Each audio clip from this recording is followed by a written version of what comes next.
Fish 28. Sexuality and transvestism. Sex and foreplay. Regarding sex, which is considered to be an extremely vital part of a happy, contented life, by the overwhelming majority of adult humans. Sexual intercourse refers simply to the introduction of a man's penis into a woman's vagina. In respect to sexual activity with another, other forms of sexual gratification are termed foreplay, and all forms of foreplay are not only acceptable within marriage, but are encouraged. Although sex can be a wonderful thing, it is a private matter, and has no place in public forums, apart from a health warning perspective. Lawful sexuality.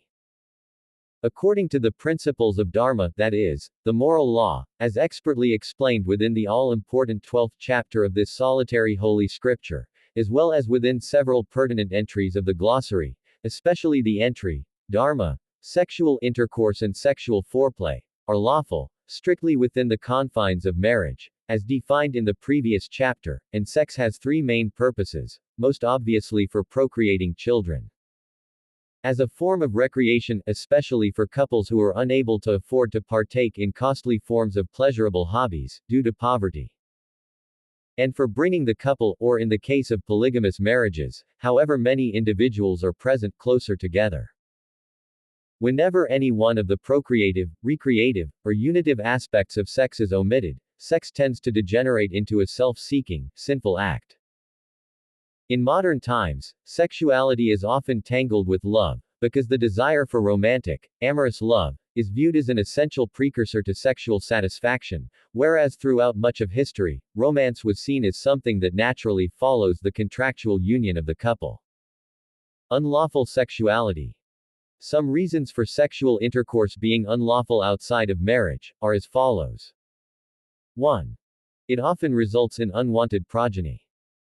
By and large, bastards have been shown to be disadvantaged in every possible way, compared to children born within wedlock, and in virtually every instance, are rife with behavioral problems, especially boys raised by single mothers. 2.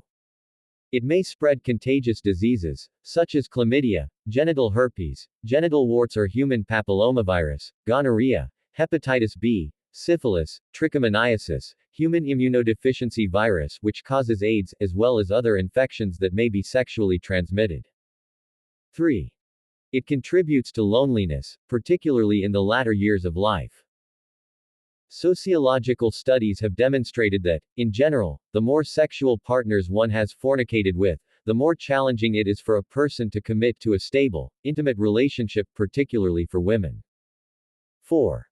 It can contribute to sexual addiction and objectification. When one is focused solely on gratifying one's own libidinous desires, it is easy to see attractive persons as mere objects, whose only reason for being is to satisfy that lust. All kinds of addiction to pleasure are self-destructive. Homosexuality. Homosexual acts are legitimate solely within polygamous marriages.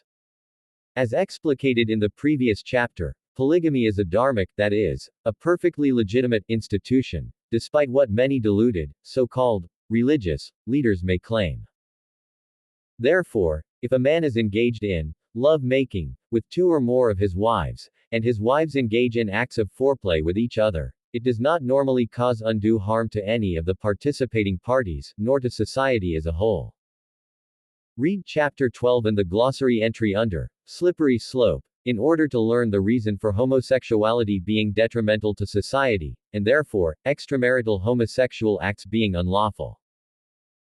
Whereas heterosexual unions are normal, natural, and necessary for a prosperous society, homosexuality without the confines of marriage is abnormal, unnatural, and unnecessary, and is destructive to individuals, to families, to society, and of course, to the very survival of the Homo sapiens species itself.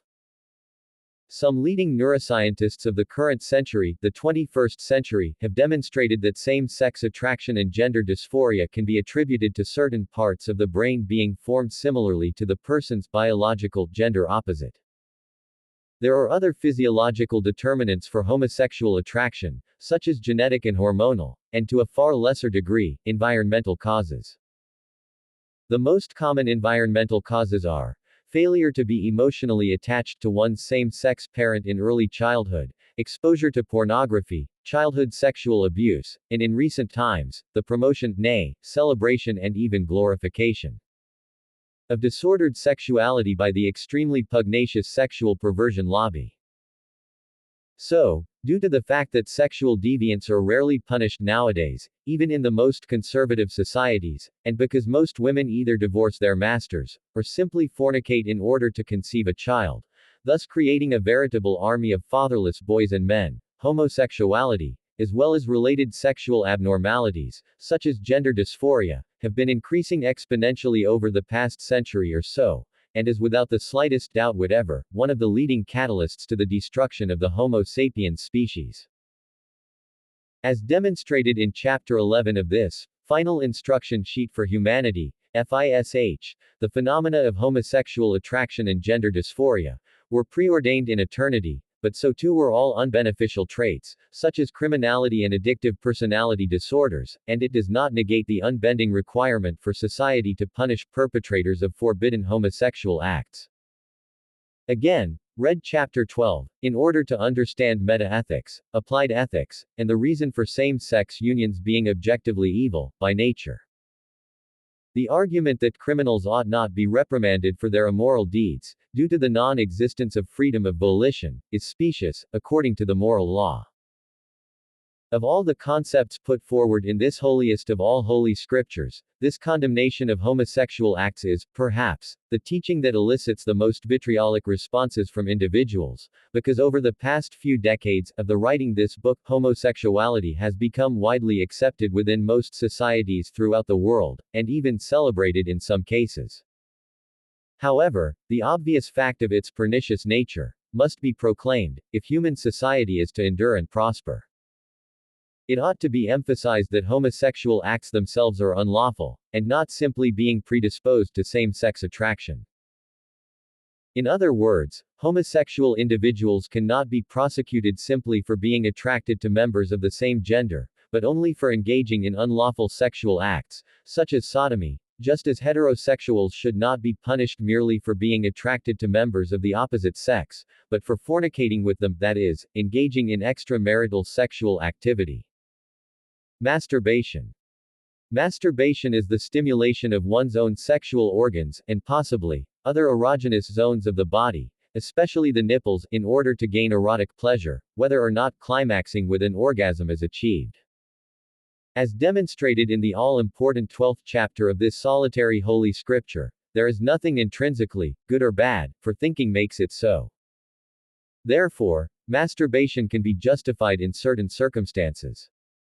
Even the Holy Roman Catholic Church, which is well known for being rather strict in its teachings concerning marriage and sexuality, gave latitude to masturbatory acts, in its comprehensive catechism, at least before parts of the catechism were hastily revised. Is masturbation a sin? Since a moral act is that deed in which the benefits accrued outweigh the harms caused, if any, it seems to this author that there are a number of situations in which masturbation may be justified.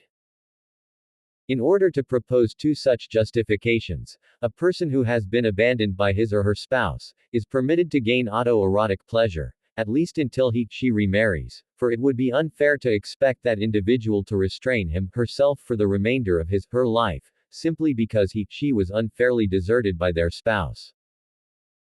Similarly, according to the tenets of Dharma, a bachelor who is unable to find a wife, which, in recent times, is becoming increasingly common, is not only permitted to masturbate, but in fact, urged to practice regular masturbation, lest his voracious libido causes him to seek carnal gratification in far more harmful ways, specifically, by sexually assaulting and/or raping women, girls, or in the case of homosexuals, those of the same sex, gender.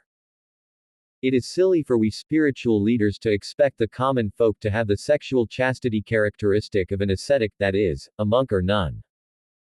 And even this last sentence is not strictly true, since so-called priests were often guilty of sexual permissiveness, whether privately or publicly.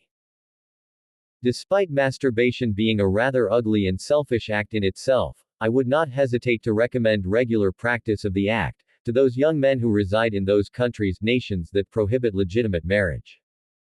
As explicated in Chapter 27, a legitimate marriage includes the notion that the husband has absolute authority within his nuclear family.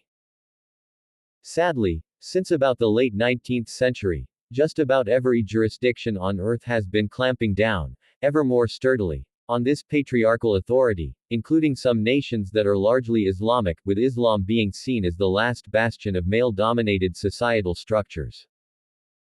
Thus, it is very dangerous for men to enter into any kind of romantic or intimate relationship with a woman, for to do so leaves the man vulnerable to the whims of his spouse in relation to the so-called police state, as this author knows only too well, after being married twice, and being the object of more than a couple of false accusations. In case any prudish human being considers masturbation to be adharmic, signifying that it results in unjustified harms, the following tract, composed by an anonymous author from my motherland, may possibly persuade those with a critical mind to reconsider his or her position.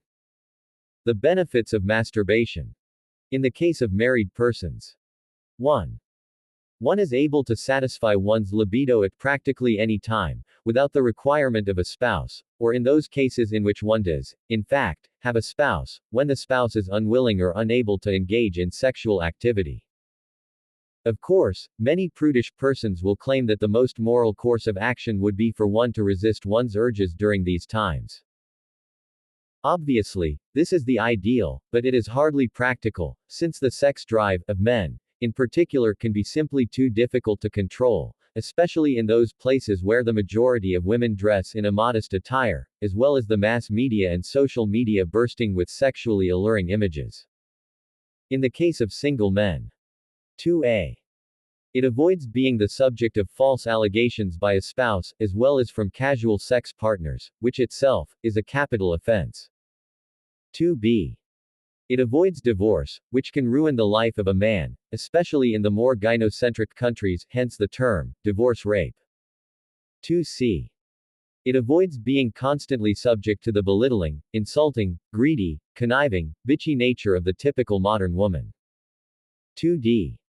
If masturbation is practiced regularly, and with a proper attitude, it can prevent the man from committing sexual impropriety, especially rape. The disadvantages of masturbation. 1. It may become addictive or injurious, especially if masturbation is performed with the aid of pornographic or sexually obscene material. 2. It may disincentivize the search for a spouse. This applies solely in those jurisdictions where marriage is legal, that is to say, in those countries and jurisdictions where the government does not persecute husbands who adhere to Dharma, which, at present, is virtually none.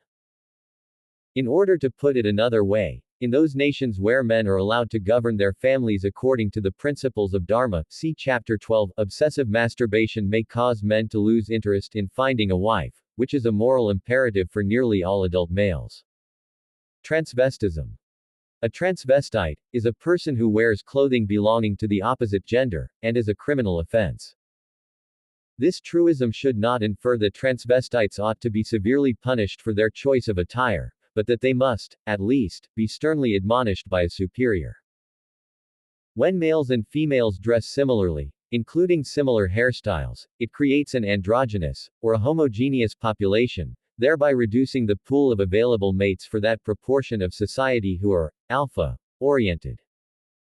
For example, a genuinely masculine man, especially an alpha male, would never even dream of mating with a woman who wears male clothing, keeps her hair short in length, and/or behaves as a tomboy. Conversely, transvestinal men and men who conduct themselves in an effeminate manner, are utterly unattractive to dainty, feminine women.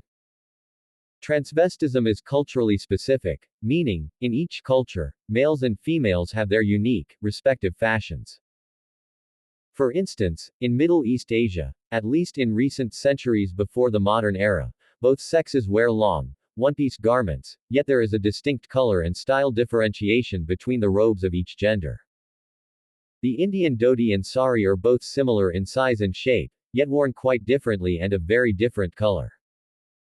At the time of writing, in most countries of the world, males typically wear pants, slacks, jeans, trousers, or short pants, whilst females wear skirts, saris or dresses, at least they should do so, but often do not, due mainly to the influence of feminism. Of course, there may be minor exceptions to this rule, such as monastic robes for Western monks, and Punjabi pants for northwestern Indian women. Yet, even in these last two cases, it could be argued that they are not, in fact, exceptions to the rule, since they adhere to the rule of cultural specificity. Furthermore, both genders must dress modestly in public places, including at swimming pools, at the beach, or bathing in rivers. Let marriage be held in honor among all, and let the marriage bed be undefiled, for God will judge the sexually immoral and adulterous. Letter to the Hebrews, 13:4, author indeterminate. A woman must not wear men's clothing, nor should a man dress up in women's clothing, for anyone who does this is offensive to the Lord your God. Deuteronomy 22:5. Yahweh, or to be more accurate, whoever authored the Torah.